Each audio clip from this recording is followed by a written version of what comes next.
kembang mawar sari, hitam fajar yang mulia,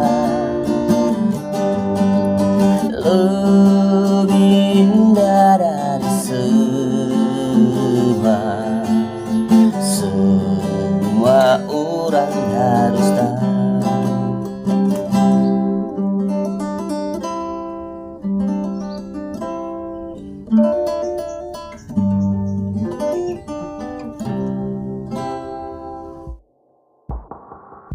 Pembacaan Alkitab dalam surat Galatia pasal 3.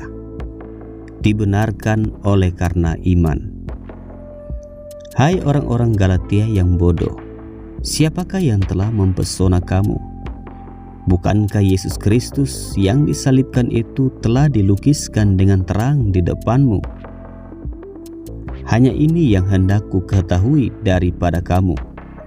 Adakah kamu telah menerima Roh karena melakukan hukum Taurat atau karena percaya kepada pemberitaan Injil? Adakah kamu sebodoh itu? Kamu telah mulai dengan Roh. Maukah kamu sekarang mengakhirinya di dalam daging? Sia-siakah semua yang telah kamu alami sebanyak itu? Masakan sia-sia? Jadi bagaimana sekarang? Apakah Ia yang menganugerahkan Roh kepada kamu dengan berlimpah-limpah dan yang melakukan mujizat di antara kamu berbuat demikian karena kamu melakukan hukum Taurat atau karena kamu percaya kepada pemberitaan Injil? Secara itu jugalah Abraham percaya kepada Allah, maka Allah memperhitungkan hal itu kepadanya sebagai kebenaran. Jadi kamu lihat bahwa mereka yang hidup dari iman, mereka itulah anak-anak Abraham. Dan kitab suci yang sebelumnya mengetahui bahwa Allah membenarkan orang-orang bukan Yahudi oleh karena iman, telah terlebih dahulu memberitakan Injil kepada Abraham, olehmu segala bangsa akan diberkati. Jadi mereka yang hidup dari iman, merekalah yang diberkati bersama-sama dengan Abraham yang beriman itu. Karena semua orang yang hidup dari pekerjaan hukum Taurat berada di bawah kutuk. Sebab ada tertulis, terkutuklah orang yang tidak setia melakukan segala sesuatu yang tertulis dalam kitab hukum Taurat. Dan bahwa tidak ada orang yang dibenarkan di hadapan Allah karena melakukan hukum Taurat adalah jelas, karena orang yang benar akan hidup oleh iman. Tetapi dasar hukum Taurat bukanlah iman, melainkan siapa yang melakukannya akan hidup karenanya. Kristus telah menebus kita dari kutuk hukum Taurat dengan jalan menjadi kutuk karena kita. Sebab ada tertulis, terkutuklah orang yang digantung pada kayu salib. Yesus Kristus telah membuat ini, supaya di dalam Dia berkat Abraham sampai kepada bangsa-bangsa lain, sehingga oleh iman kita menerima Roh yang telah dijanjikan itu.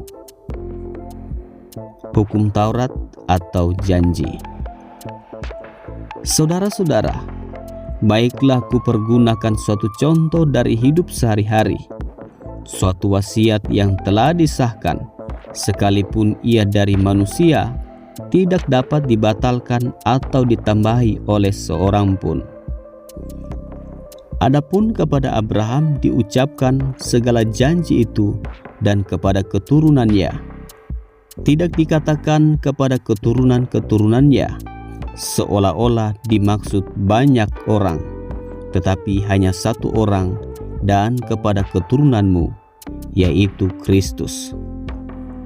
Maksudku ialah, janji yang sebelumnya telah disahkan Allah tidak dapat dibatalkan oleh hukum Taurat yang baru terbit 430 tahun kemudian, sehingga janji itu hilang kekuatannya.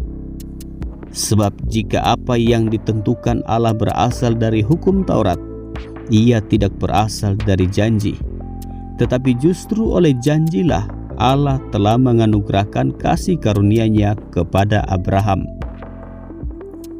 Kalau demikian, apakah maksudnya hukum Taurat? Ia ditambahkan oleh karena pelanggaran-pelanggaran sampai datang keturunan yang dimaksud oleh janji itu. Dan ia disampaikan dengan perantaraan malaikat-malaikat ke dalam tangan seorang pengantara. Seorang pengantara bukan hanya mewakili satu orang saja, sedangkan Allah adalah satu. Kalau demikian, bertentangankah hukum Taurat dengan janji-janji Allah? Sekali-kali tidak.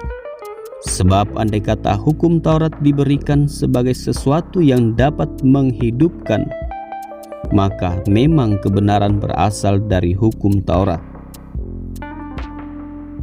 Tetapi kitab suci telah mengurung segala sesuatu di bawah kekuasaan dosa, supaya oleh karena iman dalam Yesus Kristus, janji itu diberikan kepada mereka yang percaya. Sebelum iman itu datang, kita berada di bawah pengawalan hukum Taurat dan dikurung sampai iman itu telah dinyatakan. Jadi hukum Taurat adalah penuntun bagi kita sampai Kristus datang, supaya kita dibenarkan karena iman.